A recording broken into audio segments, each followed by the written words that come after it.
ଆପଣ ସମସ୍ତଙ୍କୁ ମିନାଲ୍ସ ମଦର ୟୁଟ୍ୟୁବ୍ ଚ୍ୟାନେଲକୁ ବହୁତ ବହୁତ ସ୍ୱାଗତ। ଆଜି ଆମେ ପୋଟଳ ଆଳୁ ତରକାରୀ ବନେଇବା ବା ପୋଟଳ ଆଳୁର ଯେଉଁ ହାଲକା କଷାଠୁ ଟିକେ ଝୋଳ ଗ୍ରେଭି ସେମିତି ବନେଇବା। ଏଟାକୁ ମୁଁ ରୁଟି ସହିତ ସର୍ଭ କରିବି। ତ କେମିତି କ'ଣ ୟାର ପ୍ରିପାରେସନ୍ ଆଉ କ'ଣ କ'ଣ ସାମଗ୍ରୀ ପ୍ରଥମେ ମୁଁ କହି ରଖିବି। ପ୍ରଥମେ ପୋଟଳକୁ ମୁଁ ଏହିପରି ଭାବରେ ଚୋପା ଛଡ଼େଇ କାଟି ରଖିଛି। ତାପରେ ଆଳୁକୁ ମଧ୍ୟ ଚୋପା ଛଡ଼େଇ କାଟି ରଖିଛି। ତାପରେ କିଛି ଟମାଟୋକୁ ମୁଁ ଏଇଭଳି କାଟିକି ରଖିଛି। ଆଉ କିଛି ପିଆଜକୁ ମୁଁ ଛୋଟ ଛୋଟ ଖଣ୍ଡ କରି କାଟି ରଖିଛି। କିଛି ଆବଶ୍ୟକ ଅନୁସାରେ ଅଦା ରସୁଣ ପେଷ୍ଟ ଆମେ ଦେବା। ଆଉ କିଛି ମଷ୍ଟାର୍ଡ ଅଏଲ୍ ମନେ ରଖିବେ, ମଷ୍ଟାର୍ଡ ଅଏଲ୍ରେ ଯଦି ଆମେ ପୋଟଳ ତରକାରୀ କରୁଛନ୍ତି ପୋଟଳର ବାସ୍ନା ଦ୍ୱିଗୁଣା ହେଇଯିବ। ଆଉ ପୋଟଳଟା ମାନେ ଯେଉଁ ମଷ୍ଟାର୍ଡ ଅଏଲ୍ର ଯେଉଁ ବା ସୋରିଷ ତେଲର ଯେଉଁ ବାସ୍ନାଟା ସେଟା ପୋଟଳ ଭିତରେ ହିଁ ମିଶିଯିବ ଆଉ ଖାଇବାକୁ ବହୁତ ଟେଷ୍ଟି। ଆଉ ଏଇଟା କେମିତି ଇଜି ଉପାୟରେ ଆମେ ବନେଇବା ସେଇଟା ମୁଁ ଆପଣମାନଙ୍କୁ ଦେଖେଇବି। ଚାଲନ୍ତୁ ତେବେ ମୋ କିଚେନ୍କୁ ଷ୍ଟାର୍ଟ କରିବା ଆଜିର ରେସିପି। ଦେଖନ୍ତୁ ଏବେ ଆମେ କିଚେନ୍କୁ ଆସିସାରିଛେ। ମୁଁ କଡ଼େଇକୁ ପ୍ରଥମେ ପ୍ରି ହିଟ୍ କରି ନେଇଛି। ତାପରେ ଏବେ କିଛି ଆମେ ମଷ୍ଟାର୍ଡ ଅଏଲ୍ ଦେବା। जस्ट ये पटल आलू को भाजवा तेल भी गरम हो सारी। प्रथम मु आलू को देदेवी।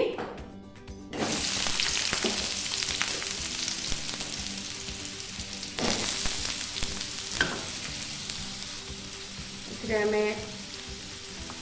एति लुण दबा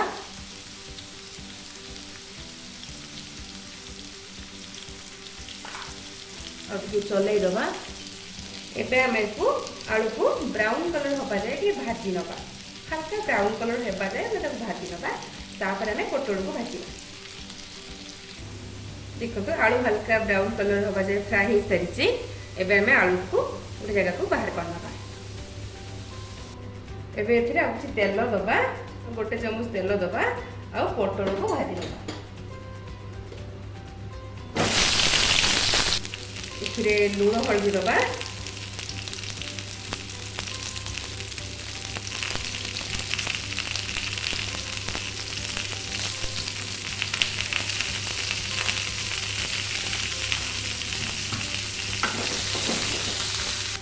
एबे पोटल को हल्का ब्राउन कलर हवा जाए हमें भाजी नवा। देखो मु पोटल को हल्का फ्राए कर लेछि। एबे हमें को गोटे जगह को बाहर कर नवा। आ कड़ाई रे किछि तेल दबा।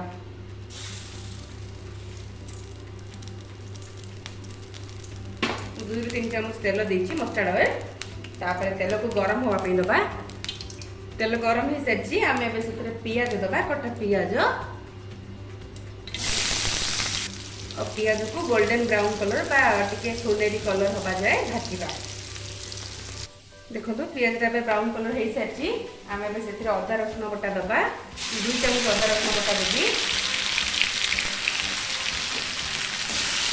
आपको लो फ्लेम रे 2 मिनट जाए भल भाव कषा ब्राउन कलर हवा गोल्डन कलर हवा जाए कषा। ये बारंबार चलाऊा काले तले लगे।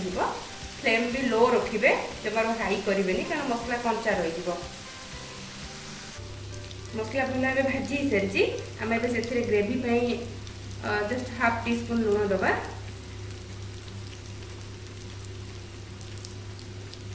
हलदी दबा। हाफ टी स्पून धनिया पाउडर दबा।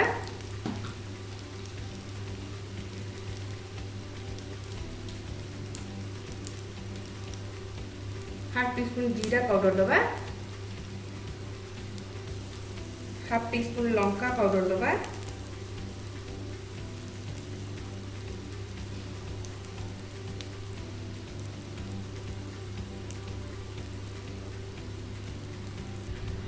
एबे हमें तब चल दबा और हल्का पानी टिके दबा।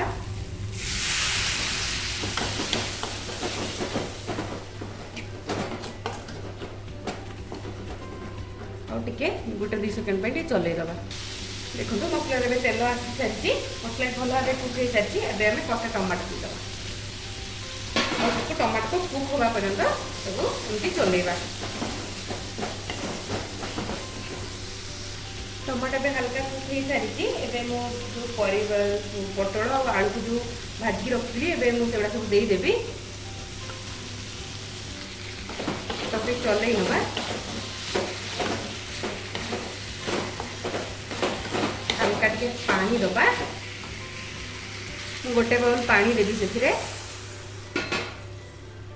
ଆଉ ତାକୁ କିଛି ସମୟ ଘୋଡ଼େଇକି ମିଡ଼ିୟମ୍ ଆଞ୍ଚରେ ମୁଁ କୁକ୍ ହେବା ପାଇଁ ଦେବି।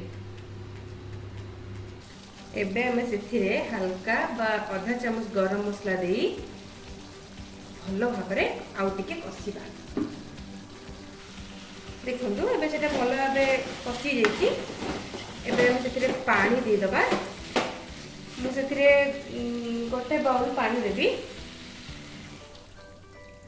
ଆଉ ତାକୁ ଫୁଟିବା ପାଇଁ ଛାଡ଼ିଦେବି।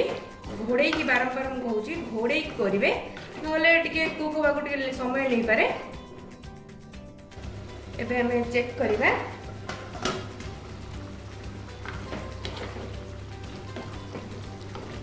ଦେଖିବା ଆଳୁ ସିଝିଛି କି ନାହିଁ।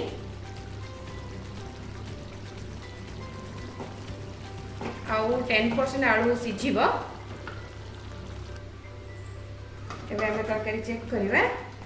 ଦେଖନ୍ତୁ ତରକାରୀ ଏବେ ରେଡ଼ି ହେଇଯାଇଛି। ମୁଁ ଏଟାକୁ ଯେହେତୁ ରୁଟିରେ ଖାଇବି ତେଣୁ ମୁଁ କମ୍ ଗ୍ରେଭି ରଖିଛି ବା କଷାଠୁ ଟିକେ ଅଧିକ ରଖିଛି। ଯଦି ଆପଣ ୟାକୁ ଭାତ ସହିତ ଖାଇବେ ତାହେଲେ ଆପଣ ଅଧିକ ଗ୍ରେଭି ରଖିପାରିବେ।